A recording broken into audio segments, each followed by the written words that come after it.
Hey, this is Cat Caracelo from JourneyPath Institute, and we are here conversing about living a mythopoetic life.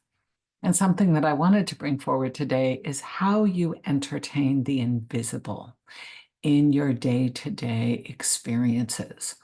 We are so buffeted, we are so consumed by the everyday minutia of being alive, and being human is hard. I don't know about you, but being human is hard for me. And as an empath, as someone who is connected and compassionate, I find it very painful sometimes to be alive in life. And yet, I yearn to be alive. I learn to live out loud and embrace my experiences, all of them.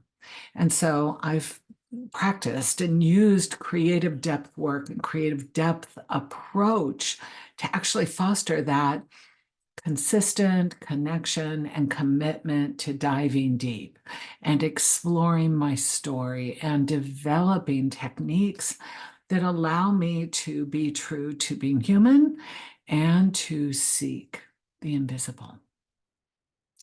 So I find that entertaining the invisible and even thinking about when I have felt invisible at times in my life, where visibility and invisibility is actually part of a broader conversation that we might be having with ourselves at any given moment. It only takes a moment of being undone, of being marginalized to feel or entertain invisibility as a personal construct. The idea of being invisible sometimes could be a gift and sometimes could feel like a curse, could feel like being left out, could feel like you don't belong. And here in the Institute, we have fostered space for belonging and actually telling the truth and entertaining a lot of what I might call some of our shadow stories so that we can be all of who we are, the good, the bad, and the ugly, and come with all of our humanness, all of our human foibles and frailties and feelings to this work to learn how to be an artist of life.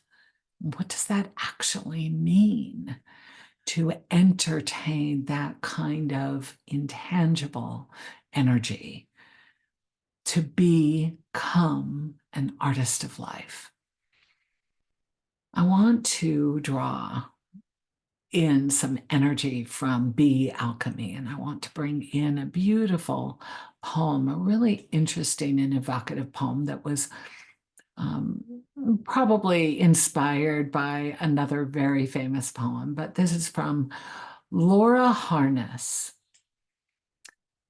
Working invisibly in the hollow of my heart to make honey from old wounds, a wild beehive grows bigger than what has died, bigger than the scarcity I knew. Fertile with failures, the blackened honeycomb fermenting, washed clean in the flooding streams. The hive has swarmed, splitting in two, transforming the trees with a blanket of living wings to shelter the queen. I return to the garden, to the mysteries of love, where bee priestesses tend the Vestal temple, a humming omphalos growing in my chest with the possibility of marriage, sweetness, and inward abundance. You sing to me in dreams, the bee man's invisible song rising with the morning star, descending down with the promise of dawn, breathing, living essence into pyramids of stone, the geometry of heaven mirrored in the honeycomb. Mother bee, queen of all growing things, your tireless workers weave the delicate web of life between flower and fruit, ceaselessly serving Eros. May we serve you in all our relations in the fertile space between sun and moon, each spring at the temple of the descending god. Venus ascends the throne of the rising sun to marry her beloved golden one. Be Alchemy by Laura Harness. This is such a mythopoetic offering. And I want you to feel into one stanza, one collection of sentences that speak to your soul. And consider how the invisible is always potentially feeding your soul honey from the hive. And that the nutrition, the beauty, the bounty, the potential of the invisible being made visible is always active in your life.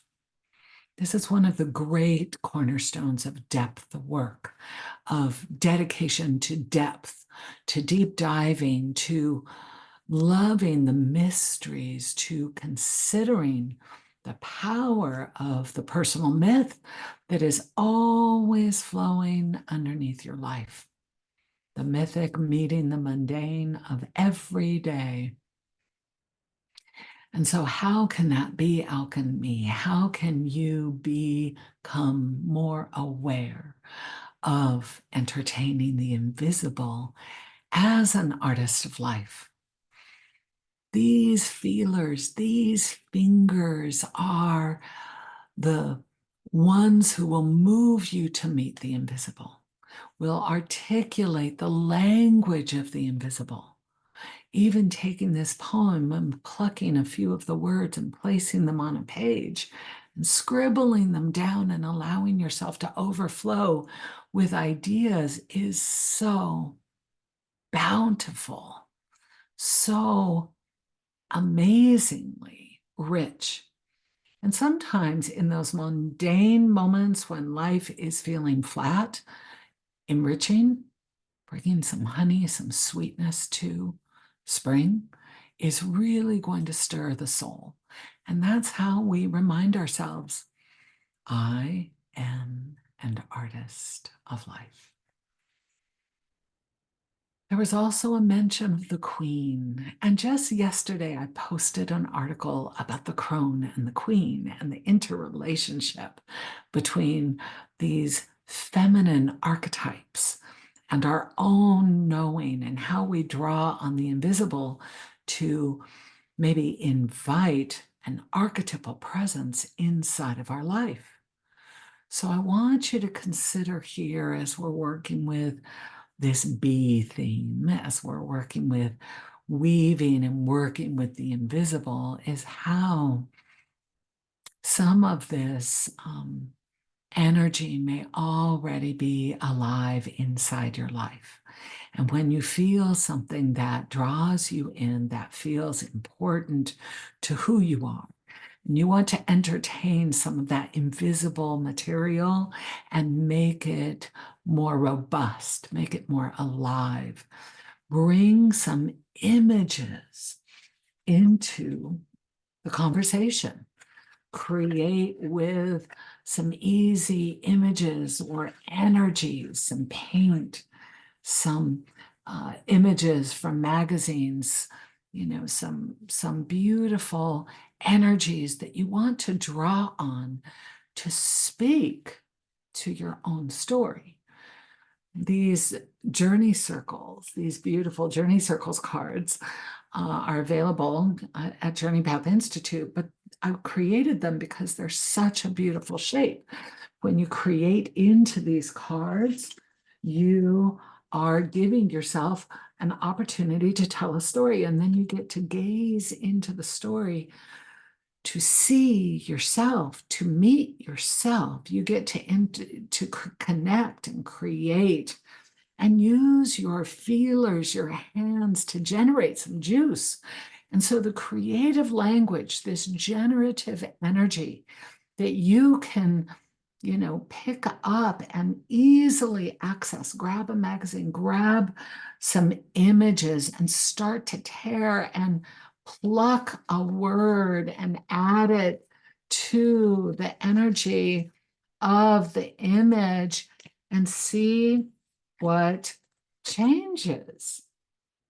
And then gaze in wholeness.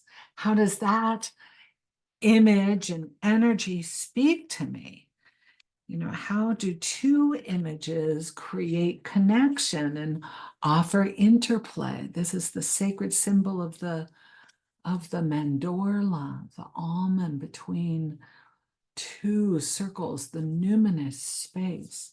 How do we create connections and discover more, add words, add energy, add imagery to our own knowing?